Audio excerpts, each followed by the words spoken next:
And they have found that almost half of Australians who've experienced intimate partner violence are male. Now, this is definitely a go-to. Everybody send it round by all means, because it's been a very thorough piece of research. Over 7,000 people, I think, were involved in it,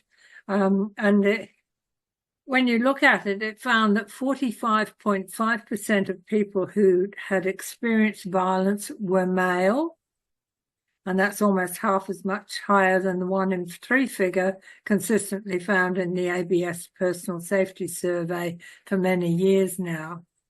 When it comes to physical, intimate partner violence, men made up 44% of the men and women who had experienced it.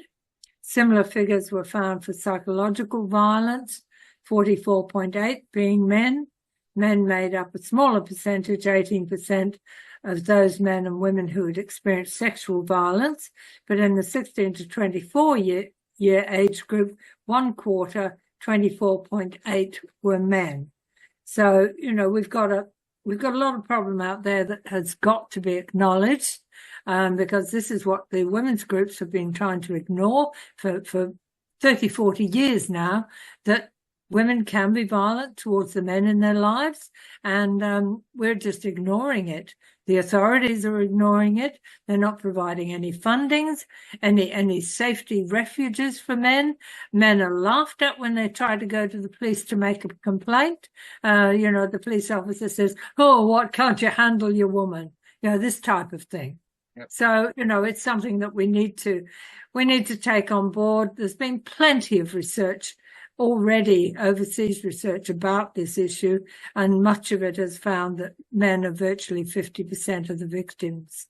So over to you, Daniel. No, and this is the thing. I think you're right. We're going to have to look globally for accurate statistics, because as we found out approximately 5 years ago, statistics can be manipulated to suit a political narrative, can't they?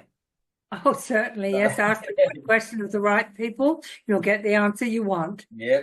Given that these are the numbers that they're putting out there, it sort of derails this feminist agenda to point out that 70, 80, 90% of all perpetrators of domestic family violence are men. Certainly. They can't sustain that any longer, That's where it's got to come to a crunch somewhere, where someone is going to finally put their hand up and say, yes, we know that's what the story is. Yeah.